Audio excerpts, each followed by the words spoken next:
ఒక ఎత్తైన పర్వతంపై ఒక శక్తివంతమైన గద్ద జీవిస్తుంది. అది ఎప్పుడూ ఆకాశంలో చాలా ఎత్తుకు ఎగురుతుంది. తన కోసం ఆహారం తానే వేటాడుతుంది. ఎవరిపైనా ఆధారపడదు.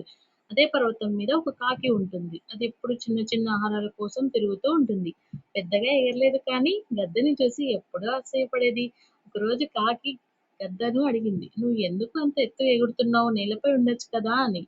గద్ద నవ్వుతూ చెప్పింది, నేను ఎత్తుకు ఎగిరే కొద్దీ పెద్ద ప్రపంచం కనిపిస్తుంది. నా శక్తి నేను తెలుసుకుంటాను. నువ్వు కూడా ఎగరలేవు కానీ నువ్వు భయంతో నేలకే పరిమితమయ్యావు అని గద్ద అంది. కాకి కూడా ప్రయత్నించింది కానీ ప్రతిసారి తక్కువ ఎత్తులోనే ఆగిపోయింది. ఎందుకంటే అది తన మీద నమ్మకం పెట్టుకోలేదు. అప్పుడు గద్ద ఒక విషయం చెప్పింది. నీ శక్తి నీలోనే ఉంది. నువ్వు నిన్ను నమ్మితే ఆకాశం నీదే అని. కాకి అర్థం చేసుకుంది. సమస్య తన రెక్కల్లో కాదు, తన మనసులో ఉందని. ఈ కథ ద్వారా మనం తెలుసుకున్న నీతి ఏమిటంటే, నీ మీద నమ్మకం ఉంటే నువ్వు కూడా గద్దలా ఎత్తుకెక్కగలవు. ఇతరులతో పోల్చుకోవడం కాదు, నీ శక్తి నువ్వు గుర్తించాలి అని.